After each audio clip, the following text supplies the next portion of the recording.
আশা করছি যে যেখান থেকে আমাদের এই ক্লাসের সাথে সংযুক্ত আছো সবাই ভালো আছো এবং সুস্থ আছো। প্রিয় শিক্ষার্থী, আমাদের প্রতিদিনকার আয়োজন অনলাইন ক্লাস। আজকে আমাদের বাংলা প্রথম পত্রের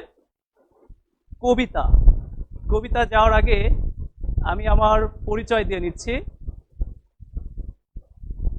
আমি আব্দুল জব্বার জয়, শিক্ষক, ইংলিশ ভার্সন দিবা শাখা, Wills little flower school and college, Dhaka.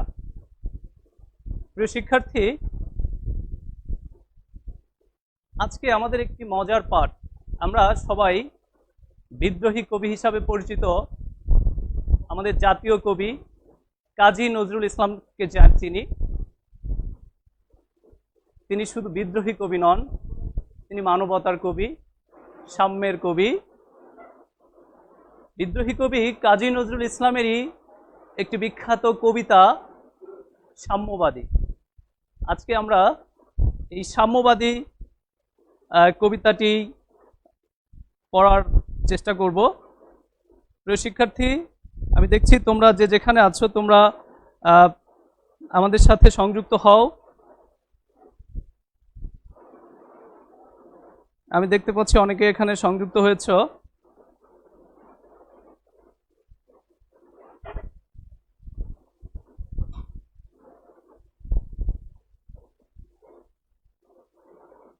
প্রিয় শিক্ষার্থী,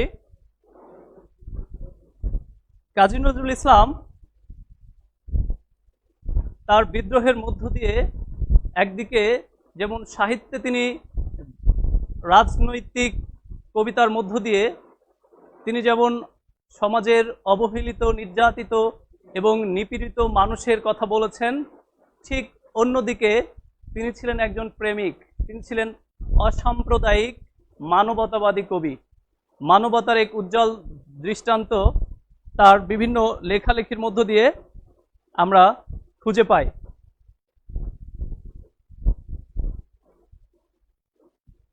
আজকে আমাদের যে কবিতাটি, এই কবিতাটি তিনি লিখেছিলেন 1925 খ্রিস্টাব্দে। 1925 খ্রিস্টাব্দে সমগ্র পৃথিবী যখন তালমাতাল, এই ভারতীয় উপমহাদেশ তখন ব্রিটিশদের শাসনের জাতাকলে পৃষ্ঠ, ঠিক সেই সময়ে তিনি সাম্যবাদী কবিতার মধ্য দিয়ে তিনি মানুষের অসাম্প্রদায়িক চেতনা এবং মানবতাবাদকে এখানে তুলে আনার চেষ্টা করেছেন। তো আমরা কথা না বাড়িয়েই সরাসরি আমরা চলে যাচ্ছি কবি পরিচিতিতে। কারণ তোমরা জানো আমাদের বাংলা সাহিত্যে আমাদের দুইটা অংশ আছে প্রথম পত্রে, এমসিকিউ আর হচ্ছে তোমার সৃজনশীল পাঠ। তো বহু নির্বাচনী প্রশ্নে আমাদের কিছু প্রশ্ন কবি পরিচিতি থেকে আসে, তাই আমাদের কবি পরিচিতিটা জানা দরকার। কবি পরিচিতিতে যাওয়ার আগে আমরা এই সাম্যবাদী কবিতাটি পড়ে আসলে আজকে আমরা কি কি শিখব সেই বিষয়টি সম্পর্কে আমরা একটু জানব। আসলে এই কবিতাটির মধ্য দিয়ে আমরা শিক্ষার্থীরা মূলত কবি পরিচিতি জানতে পারবে, বিভিন্ন জাতি, ধর্ম, সম্প্রদায়ের পরিচয় জানতে পারবে, জটিল শব্দের অর্থ নিরূপণ করতে পারবে, মানব মহিমা প্রচারের বিভিন্ন ধর্মগ্রন্থের কি ভূমিকা সে বিষয়টি সম্পর্কে জানতে পারবে এবং অভিন্ন মানব সত্তা ও সাম্যবাদের মূলনীতি সম্পর্কে জানতে পারবে। তো প্রিয় শিক্ষার্থী, চলো আমরা সরাসরি মূল পাঠে চলে যাই। প্রথমেই আমরা কবি পরিচিতি জানব। কাজী নজরুল ইসলাম বাংলা সাহিত্যের এক উজ্জ্বল নক্ষত্র। তিনি 25শে মে 1899 খ্রিস্টাব্দে জন্মগ্রহণ করেন। বাংলা সালটি ছিল 11ই জ্যৈষ্ঠ 1306 বঙ্গাব্দ। তিনি, আমরা স্বাভাবিকভাবেই জানি একাডেমিক লেখাপড়া করেই হয়তো মানুষ অনেক বড় হয়, কিন্তু কাজী নজরুল ইসলামের ক্ষেত্রে আরও বিশ্বের অনেক মহান মনীষীদের ক্ষেত্রে ঘটনাটি ছিল একটু ব্যতিক্রম। কারণ কাজী নজরুল ইসলাম তার প্রাথমিক শিক্ষা শুরু হয়েছিল মক্তব থেকে। মক্তবে পড়াশোনা করে সর্বশেষ তিনি বরিশাল ময়মনসিংহ জেলার ত্রিশাল থানার দৈরামপুর হাই স্কুলে 10ম শ্রেণী পর্যন্ত তিনি পড়েছিলেন। এরপরে তার আর পড়াশোনা হয়নি। তারপর প্রথম বিশ্বযুদ্ধের সময় 1917 খ্রিস্টাব্দে কাজী নজরুল ইসলাম সেনাবাহিনীর বাঙালি পল্টনে যোগদান করেন এবং সেখান থেকে ফিরে এসে পরবর্তীতে সাম্যবাদী এবং বিদ্রোহী ধারার রাজনীতি এবং লেখালেখিতে পরিপূর্ণভাবে মনোনিবেশ করেন। এই বিখ্যাত সাহিত্যিক, দৃঢ় চেতনাবাদী কবি, তিনি মাত্র 43 বছর বয়সে 1942 খ্রিস্টাব্দে মস্তিষ্কের দুরারোগ্য ব্যাধিতে আক্রান্ত হয় এবং আমৃত্যু তিনি নির্বাক ছিলেন। কবি কাজী নজরুল ইসলাম, যার সম্পর্কে কোনো বিশেষণী হয়তো বেশি হবে না, তিনি তার কর্মজীবনের এই অল্প পরিসরে তিনি যে সময় পেয়েছেন সেখানে তার এই বর্ণাঢ্য কর্মজীবনে তিনি জগত্তারিণী, কলকাতা বিশ্ববিদ্যালয় কর্তৃক জগত্তারিণী স্বর্ণপদক, ভারত সরকার কর্তৃক পদ্মভূষণ উপাধি, রবীন্দ্র ভারতী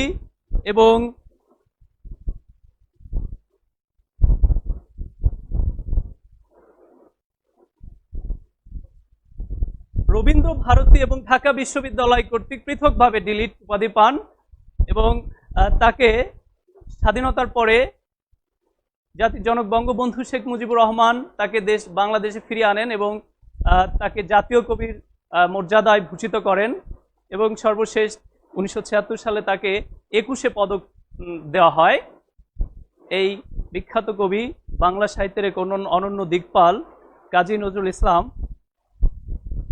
তিনি 29 আগস্ট 1976 খ্রিস্টাব্দ 12ই ভাদ্র 1383 বঙ্গাব্দে তার জীবনাবসান ঘটে।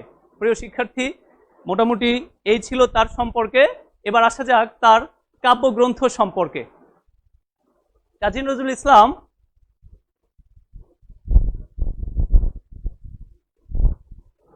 তিনি সাহিত্যের প্রায় সব অঙ্গনেই তার অবাধ বিচরণ ছিল। তিনি যে অসংখ্য কাব্যগ্রন্থ লিখেছেন, যার মধ্যে উল্লেখযোগ্য কাব্যগ্রন্থ হচ্ছে অগ্নিবীণা, বিষের বাসী, সাম্যবাদী, দোলন চাপা এবং ছায়ানট। এবার আসা যাক তার গল্পগ্রন্থ সম্পর্কে। তিনি কয়েকটি গল্পের বই লিখেছেন, সেখানে বেথার দান, শিউলিমালা, রিক্তের বেদন অন্যতম। উপন্যাস, 3টি উপন্যাসও তিনি লিখেছেন, বাঁধনহারা, মৃত্যু ক্ষুধা এবং কুহেলিকা। নাটক লিখেছেন আলেয়া, ঝিলিমিলি এবং পুতুলের বিয়ে। এছাড়াও তিনি তার প্রবন্ধ গ্রন্থ রয়েছে যুগবাণী, দুর্দিনের যাত্রী, রাজবন্দি, জবানবন্দি ইত্যাদি। এছাড়াও তিনি লেখালেখি ছাড়াও তিনি নজরুল সঙ্গীত রচনা করেছেন, শ্যামা সঙ্গীত রচনা করেছেন, গজল রচনা করেছেন। এই বিখ্যাত কবি, তার আজকে আমরা সাম্যবাদী কবিতাটি আমরা পাঠ করব। তো সরাসরি আমরা, প্রিয় শিক্ষার্থী, আমরা সরাসরি চলে যাচ্ছি মূল পাঠে। তো মূল পাঠে যাওয়ার আগে আমাদের কিছু শব্দ অর্থ সম্পর্কে জানতে হবে।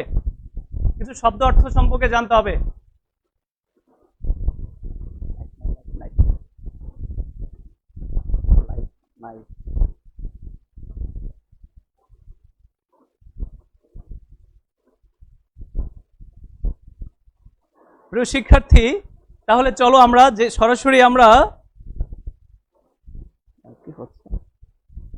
আমরা এই কবিতার একটু শব্দ অর্থ জেনে নেই।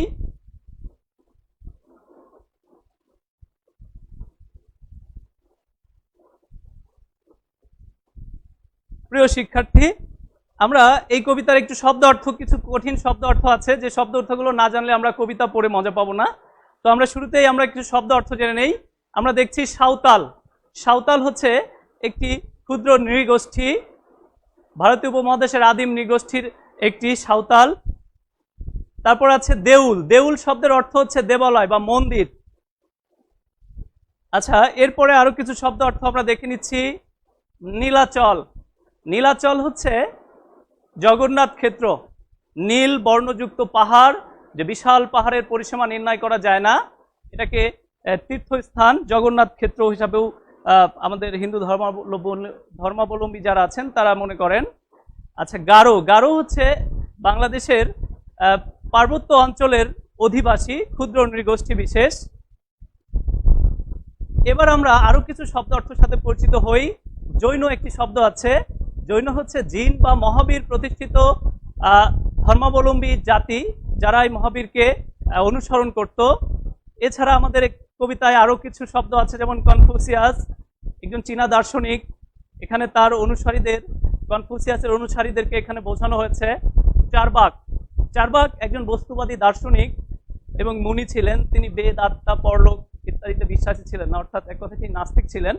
তো তারও কিছু অনুসারী আছে, চেলা হচ্ছে তার অনুসারী। জেন্দা বেস্তা, পারস্যের অগ্নি উপাসকদের ধর্মগ্রন্থ হচ্ছে আবেস্তা। এই আবেস্তা আর তাদের ভাষা হচ্ছে জেন্দা। সুতরাং কবি এই জেন্দা বেস্তার কথা উল্লেখ করেছেন। আর শাক্যমুনি, শাক্যমুনি শাক্য বংশে জন্মজার মুনি ঋষি, এখানে গৌতম বুদ্ধকে বোঝানো হয়েছে। প্রিয় শিক্ষার্থী, আমরা মূলত মূল পাঠে কবিতায় আবৃত্তি এবং কবিতা বিশ্লেষণের আগে আমরা সাম্যবাদী কবিতার মধ্যে মোটামুটি এই শব্দগুলো একটু কঠিন ছিল, আমরা একটু জেনে নিলাম। এখন আমরা সরাসরি যাচ্ছি মূল কবিতায়, কবিতা পাঠ এবং পাঠ বিশ্লেষণ। কবি কাজী নজরুল ইসলাম তিনি এক হাতে যেমন বিদ্রোহের গান গেয়েছেন, অন্য হাতে তিনি প্রেমের সঙ্গীত সাম্যের কথা বলেছেন। মম এক হাতে বাঁকা বাঁশের বাঁশরি, আর হাতের রণতুর্য। তো এই মানবতাবাদী কবি, সাম্যের কবি কাজী নজরুল ইসলাম তার সাম্যবাদী কবিতাটি শুরু করেছেন এভাবে: গাহি সাম্যের গান, যেখানে আসিয়া এক হয়ে গেছে সব বাধা ব্যবধান, যেখানে মিশেছে হিন্দু, বৌদ্ধ, মুসলিম, খ্রিস্টান। গাহি সাম্যের গান। কে তুমি? পার্সি, জৈন, ইহুদি, সাঁওতাল, ভিল, গারো, কনফুসিয়াস, চারবাক, চেলা, বলে যাও বলো আরো। বন্ধু, যা খুশি হও, পেটে পিঠে কাঁধে মগজে যা খুশি, পুঁথি ও কেতাব বও। কোরআন, পুরাণ, বেদ, বেদান্ত, বাইবেল, ত্রিপিটক, জেন্দা বেস্তা, গ্রন্থ সাহেব, পড়ে যাও যত শখ। কিন্তু কেন এ পণ্ডশ্রম, মগজে হানিচ শুল, দোকানে কেন এ দর কষাকষি, পথে ফুটে তাজা ফুল।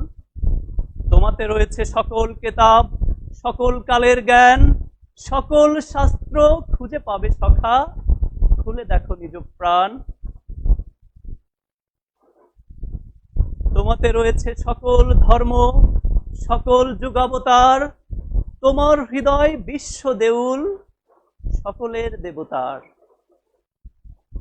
কেন খুঁজে ফেরো দেবতা ঠাকুর, মৃত পুঁথি কঙ্কালে, হাসিছেন তিনি অমৃত হিয়ার, নিভৃত অন্তরালে। বন্ধু, বলিনি ঝুট, এইখানে এসে লুটাইয়া পড়ে সকল রাজমুকুট। এই হৃদয় সে নীলাচল কাশী, এ হৃদয় সে নীলাচল কাশী, মথুরা, বৃন্দাবন, বুদ্ধ গয়ে, জেরুজালেম এ, মদিনা কাবা ভবন।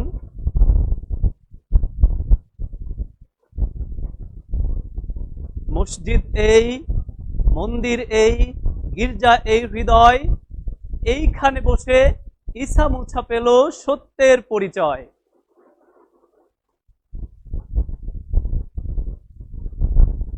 এই রণভূমে অসির কিশোর গাহিলেন মহাগীতা, এই মাঠে হলো মেষের রাখাল, নবীরা ক্ষুধার মিতা। এই হৃদয়ের ধ্যান গুহা মাঝে বসিয়া সাক্ষ্যমণি, ত্যাজিল রাজ্য মানবের মহাবেদনার ডাক শুনি। এই কন্দরে আরব দুলাল শুনিতেন আহ্বান, এইখানে বসি শুনিতেন তিনি কোরআনের সামগান।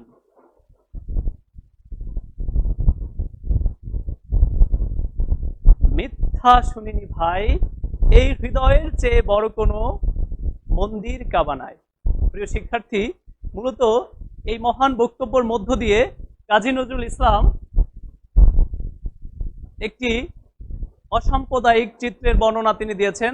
আমরা এখন মূল বক্তব্যে যাব এবং পাঠ বিশ্লেষণে যাব।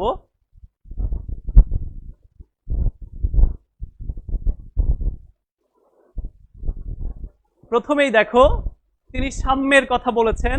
এখানে আমরা কিছু ছবি দেখতে পাচ্ছি, বিভিন্ন ধর্মের অনুসারীদের কার্টুন ছবি, যেখানে আমরা স্রষ্টা মানুষকে সৃষ্টির সমগ্র পৃথিবীর সকল ধর্ম, বর্ণ এবং সকল জাতির মানুষের সৃষ্টি প্রক্রিয়া কিন্তু এক। মানুষ সৃষ্টির পরে বিভিন্ন জাতি, ধর্ম, বর্ণ, প্রথা নিয়ে ধর্মকে পুঁজি করে এই পৃথিবীতে বিশৃঙ্খলা এবং বিভিন্ন ধরনের বৈরী পরিবেশ সৃষ্টি করেছে। প্রিয় শিক্ষার্থী, তাই তো তিনি বলেছেন তিনি এটা দেখতে চান না। পৃথিবীর সমগ্র মহামানব, সব ধর্মের যারা মহামানব ছিলেন তারা সবসময়ই মানবতার এবং মানবের কথা বলেছেন, এবং সকল ধর্মেই মানুষের জয়গান করা আছে। তাই তো কবি বলতে চেয়েছেন, গাহি সাম্যের গান, যেখানে আসিয়া এক হয়ে গেছে সব বাধা ব্যবধান। অর্থাৎ আমরা সবাই সমান, এবং এই সমান এই পৃথিবীতে এসে আমরা যে ভেদাভেদ করছি, এই ভেদাভেদ কখনোই ঠিক না। আমরা দেখতে পাচ্ছি যেখানে মিশেছে হিন্দু, বৌদ্ধ, মুসলিম, খ্রিস্টান, গাহি সাম্যের গান। এই পৃথিবীতে আসার পরে বিভিন্ন ধর্ম, জাতিগোষ্ঠীকে আমরা বিভিন্ন ধর্ম এবং জাতিগোষ্ঠীকে আমরা এখানে দেখতে পাচ্ছি সৃষ্টি করে একটি ভেদাভেদ তৈরি করা হয়েছে, যেখানে বিভিন্ন ধরনের দাঙ্গা হচ্ছে, বিভিন্ন এই ধর্মকে কেন্দ্র করে বিভিন্ন ধরনের যুদ্ধ হচ্ছে। আমরা বহু আগ থেকে এটা দেখেছি, সাম্প্রতিক কালেও আমরা দেখছি ভারতে একটা দাঙ্গা হলো, এরপরে মিয়ানমারে মুসলিমদের নির্যাতন হলো, ইসরায়েলে হচ্ছে, মধ্যপ্রাচ্যে হচ্ছে। এই যে ধর্মকে পুঁজি করে যে ব্যবসা, এক শ্রেণীর মানুষ তাদের স্বার্থকে সিদ্ধি করার জন্য এই কাজগুলো করছে। কবি আজ থেকে প্রায় 95 বছর আগে এই বিষয়টি বুঝতে পেরেছিলেন যে পৃথিবীর সবচেয়ে বড় অস্ত্র হচ্ছে ভালোবাসা। এই ভালোবাসা দিয়েই সমগ্র কিছুকেই জয় করা যায়। প্রিয় শিক্ষার্থী, তিনি এরপর আরো বলতে চেষ্টা করেছেন, কে তুমি? পার্সি। পার্সি হচ্ছে পারস্যের অধিবাসী। বিশ্ব সাহিত্যে সমৃদ্ধ যেসব সাহিত্য আছে, ফরাসি সাহিত্য তার মধ্যে অন্যতম, তারপরে ফার্সি সাহিত্য। তো পারস্যের অধিবাসী, তাদেরকে বলা হয়েছে জৈন ধর্মের প্রবর্তক, এবং তাদের অনুসারীকে বলা হচ্ছে ইহুদি। যারা ইসরায়েলে যে বসবাসরত ইহুদিদেরকে সম্পর্কে বলা হচ্ছে। তারপরে ক্ষুদ্র নৃগোষ্ঠী সাঁওতাল, ভিল, গারো, এরপরে বস্তুবাদী দার্শনিক কনফুসিয়াস, চারবাক চেলা, এই সমগ্র পৃথিবীর বিভিন্ন ধর্ম, বর্ণ এবং বিভিন্ন মতাবলম্বী মানুষ সম্পর্কে বলা হয়েছে যে তোমরা যে যে ধর্মেরই হও না কেন, সব শেষে তোমার পরিচয় হচ্ছে তুমি মানুষ। তাই তো তিনি বলেছেন যে বন্ধু যা খুশি হও, পেটে পিঠে কাঁধে মগজে যা খুশি পুঁথিও কেতাব বও, কোরআন, পুরাণ, বেদ, বেদান্ত, বাইবেল, ত্রিপিটক, জেন্দা বেস্তা গ্রন্থ সাহেব, পড়ে যাও যত শখ। তুমি যে কোনো গ্রন্থ যা কিছু আছে সব কিছু পড়ো, কিন্তু এই পড়ার মধ্য দিয়ে তুমি যদি মানুষ না হও তাহলে এই সকল পড়াই বৃথা, তুমি যদি মানবের কাজে না লাগো। তাই তো মোতাহার হোসেন চৌধুরী শিক্ষা ও মনুষ্যত্ব প্রবন্ধে বলার চেষ্টা করেছেন যে মানুষের দুইটি সত্তা, একটি হচ্ছে তার জীব সত্তা যা অন্যান্য প্রাণীর আছে, আর একটা হচ্ছে মানব সত্তা। এই মানব সত্তার উত্তরণের জন্য মাধ্যম হচ্ছে শিক্ষা। আর এই শিক্ষাটাকে আমরা দুই ধরনের কাজে লাগাতে পারি। একটা হচ্ছে বস্তুবাদী শিক্ষা, যা অর্জন করে আমরা আমাদের দৈনন্দিন জীবনের অর্থ উপার্জন, ভোগ বিলাস করে থাকি। আরেকটি শিক্ষা হচ্ছে মানবতার শিক্ষা, যার মধ্য দিয়ে এই নিজেকে শুধু ভালো না, সমগ্র পৃথিবীর মানুষ যেন ভালো থাকে সেই বিষয়টি সম্পর্কে আমরা যাতে জানতে পারি। কিন্তু এই আজকে মানবতা ভুলণ্ঠিত, বিশ্ব মারামারি, হানাহানি, সব কিছুতে সবাই ধর্মকে, তীর্থক্ষেত্রকে সবাই অত্যন্ত আকর্ষণীয় করে তুলছে। মসজিদ, মন্দির, এখানে কোটি কোটি টাকা ব্যয় করে ওটাকে অনেক আলোকিত করছে, কিন্তু তার পাশেই ভিখারি, দরিদ্র সাধারণ মানুষ না খেয়ে আছে। তিনি তো বলেছেন, স্রষ্টা হাসরের দিন বলিবেন, খোদা হে মানব সন্তান, আমি তোমার চেয়েছিলাম অন্ন, তুমি করো নাই দান। তখন মানুষ বলবে যে খোদা আপনি তো অসীম, আপনি কিভাবে অন্ন চেয়েছিলেন আমাদের কাছে? তখন স্রষ্টা বলিবেন, এই সাধারণ মানুষ তোমার কাছে এসেছিল, তুমি যদি তাদেরকে সহযোগিতা করতে তাহলে তুমি আহ, আমাকেই সহযোগিতা করা হতো। এর মধ্য দিয়ে আমরা মানবতার, মানব ধর্মকেই সবচেয়ে বড় হিসাবে আমরা দেখি। কাজী নজরুল ইসলাম সেই কথাটি বলার চেষ্টা করেছেন। এরপরে তিনি বলেছেন, তোমাতে রয়েছে সকল ধর্ম, সকল যুগাবতার, তোমার হৃদয় বিশ্ব দেউল, সকলের দেবতার। আমরা মনে করি আমাদের এই পুঁথিগত বিদ্যা অর্জন করে আমরা পৃথিবীর সব কিছু আমরা শিখে গেছি। তোমরা দেখবে মূলত আমরা পৃথিবীর অসংখ্য মহাজ্ঞানী মহামানব আছে যারা যারা কোনো একাডেমিক শিক্ষা শেখেননি। আমরা লালন ফকিরকে দেখতে পারি, তারপর আরো অন্যদেরকে দেখতে পারি যারা এই তাদের জ্ঞান দিয়ে তারা সমগ্র পৃথিবীকে জয় করেছে, কিন্তু তারা একাডেমিক জ্ঞানে জ্ঞান ছিলেন না। তাই তো বলেছেন যে হৃদয়ের জয় গান করতে, মানুষের জয় গান করতে। তিনি বলেছেন যে আমরা এই যে দেবতা ঠাকুর, তারপরে বিভিন্ন মূর্তি, তারপরে বিভিন্ন গ্রন্থের মধ্যে আমরা দেবতাদেরকে খুঁজি, এটা খোঁজা কখনোই ঠিক নয়। তিনি বলেছেন, বন্ধু বলিনি ঝুট, এইখানে এসে লুটাইয়া পড়ে সকল রাজমুকুট। হৃদয়ের জয়গান, এই হৃদয় নীলাচল কাশী, হিন্দুদের নীলাচল, কাশী, মথুরা, বৃন্দাবনে যে শ্রীকৃষ্ণের লীলাভূমি। এরপর রয়েছে বুদ্ধ গয়া, বুদ্ধের যে তীর্থস্থান রয়েছে জেরুজালেম। জেরুজালেম তিন ধর্মেরই একটি তীর্থস্থান, ইহুদি, খ্রিস্টান এবং মুসলমানদের। মদিনা শরীফ মুসলমানদের, আমাদের প্রিয় নবী মুহাম্মদ সাল্লামের হচ্ছে তার জন্ম, সেখানে তার কবরস্থান। এরপরে রয়েছে কাবা শরীফ। এই সকল কিছুকে আমরা ঘুরে না ঘুরে, এখানে যেতে হবে তোমার মন চাইলে তুমি যেতে পারো, কিন্তু মানবের সেবা করার পরে এখানে ঘুরেই আমাদের খুব বেশি লাভ হবে না। প্রিয় শিক্ষার্থী, তোমরা অনেকেই, আমি দেখছি তোমরা অনেকেই বিভিন্ন ধরনের কমেন্টস করেছো। আসসালামু আলাইকুম। ওয়ালাইকুম আসসালাম। প্রিয় শিক্ষার্থী, এছাড়া মুসলিম রাই অনেকেই অনেক ই করেছো, ধন্যবাদ জানিয়েছো, তোমাদেরকেও ধন্যবাদ। প্রিয় শিক্ষার্থী, তোমাদের কোনো প্রশ্ন থাকলে তোমরা দ্রুত এখানে কমেন্ট করো, আমরা প্রশ্নের উত্তর দিব। এবার আসি, তিনি আরো বলেছেন, মসজিদ এই, মন্দির এই, গির্জা এই হৃদয়, এইখানে বসে ঈসা মুসা পেল সত্যের পরিচয়। অর্থাৎ মসজিদ বলো, মন্দির বলো, গির্জা বলো, সকল জায়গায় তো স্রষ্টাকে প্রার্থনা করা হয়। সুতরাং স্রষ্টাকে পৃথিবীর সকল ধর্মের মহামানব যারা, তারা কিন্তু সাধনা করেছেন, ধ্যান করেছেন, আত্মার উপলব্ধি করার চেষ্টা করেছেন এবং তারা কাঙ্ক্ষিত সফলতা পেয়েছেন। তাই তো পৃথিবীতে বিশৃঙ্খলা না করে, ধনী দরিদ্রের মধ্যে যে কৃত্রিম ভেদাভেদ, এই ভেদাভেদটা না করে আমরা মানুষ হিসাবে মানুষকে মানবিক মর্যাদা দিব এবং সাম্যবাদী চেতনায় আমরা উদ্বুদ্ধ হব, সে কথাই কবি নজরুল ইসলাম এখানে বলতে চেয়েছেন। তিনি আরো বলেছেন, এই রণভূমে বাঁশির কিশোর গাহিলেন মহাগীতা, অর্থাৎ শ্রীকৃষ্ণের আবির্ভাবের কথা এখানে বলা হয়েছে। এরপরে বলেছেন, এই মাঠে হলো মেষের রাখাল, নবীরা খুদার মিতা। অর্থাৎ এই যে কৃষ্ণই বলি আর আমাদের প্রিয় নবী হযরত মুহাম্মদ সাল্লাল্লাহু আলাইহি ওয়াসাল্লামের কথাই বলি, এই প্রত্যেকটা মহামানবী তারা কিন্তু অতি সাধারণভাবে জীবনযাপন করেছেন এবং সাধারণ জায়গা থেকেই মহামানব হয়েছেন। সুতরাং আমাদের মধ্যে যাদের ভুল ধারণা আছে যে জন্ম, গোত্র, বংশ এগুলা শ্রেষ্ঠত্বের পরিচায়ক, এটা কবি বলেছেন যে না, এটা ভুল তথ্য, এটা কখনোই মানুষের শ্রেষ্ঠত্বের পরিচয় হতে পারে না। মানবিকতা বোধ, উদার মানবিকতাই হচ্ছে মানুষের শ্রেষ্ঠ পরিচায়ক।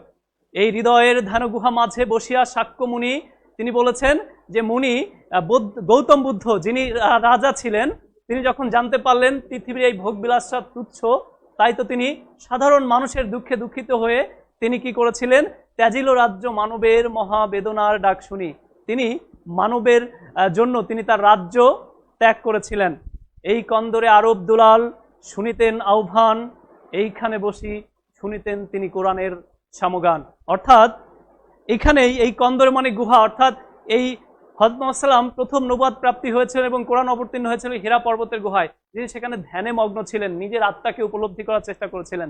তাই তো কবি বলেছেন যে এই কন্দরে আরব দুলাল শুনিতেন আহ্বান, এইখানে বসি শুনিতেন তিনি কোরআনের সামগান। অর্থাৎ কোরআনের সাম্যর, মানবের কল্যাণের কথা বলা আছে, সেই বিষয়টি তিনি এই ধ্যানের মধ্য দিয়েই পেয়েছিলেন। তাই তো কবি বলেছেন, এই হৃদয়ের কথা বলেছেন, আত্মার উপলব্ধির কথা বলেছেন, মানুষের কল্যাণের কথা বলেছেন। কবি এই জন্য বলেছেন, মিথ্যা শুনিনি ভাই, এই হৃদয়ের চেয়ে বড় কোনো মন্দির কাবা নাই। অর্থাৎ তুমি যদি হৃদয়ের আত্মার উপলব্ধি করো, সাধারণ মানুষের পক্ষে কাজ করো, তুমি যদি অসহায় মানুষের দিকে নজর দাও এবং তাদের সহযোগিতা করো, এর মধ্য দিয়েই একটি অসাম্প্রদায়িক, শুদ্ধ, সুন্দর এবং শান্তিময় পৃথিবী গড়ে উঠবে। কাজী নজরুল ইসলাম 1925 খ্রিস্টাব্দে এমনটি উপলব্ধি করেছিলেন এবং মহান দার্শনিক তাদের বিশেষত্ব এটা যে তাহারা সবসময়ই সর্বকালীন থাকেন। অর্থাৎ তাদের দূরদর্শিতার কারণে আজ প্রায় 95 বছর পরেও এই কথা কিন্তু খুব এখনো ওতপ্রোতভাবে সঙ্গত। প্রিয় শিক্ষার্থী, এবার আমরা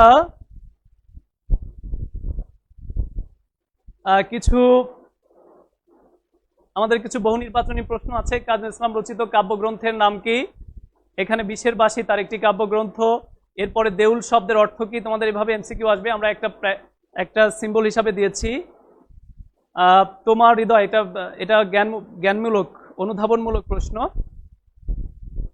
তোমার হৃদয় বিশ্ব দেউল, সকলের দেবতার বলতে কি বোঝানো হয়েছে? তোমরা এগুলোর উত্তর করবে আশা করছি। আর কোনো প্রশ্ন থাকলে তোমরা করবে। তো যাই হোক, আজকের মতো এই পর্যন্তই। প্রিয় শিক্ষার্থী, তোমাদের বাড়ির কাজ হচ্ছে সাম্যবাদী কবিতায় কবি কাজী নজরুল ইসলাম বৈষম্যহীন অসাম্প্রদায়িক সমাজ গঠনে যে আশা ব্যক্ত করেছিলেন সেটা তোমার নিজের ভাষায় লিখবে। আশা করি কবিতাটি পড়ে তোমরা শুধু পরীক্ষার জন্যই প্রস্তুতি হবে না, এই কবিতা থেকে অর্জিত জ্ঞান বাস্তব জীবনে কাজে লাগাবে। প্রিয় শিক্ষার্থী, তোমাদের আর কোনো, অনেকেই ধন্যবাদ জানিয়েছো।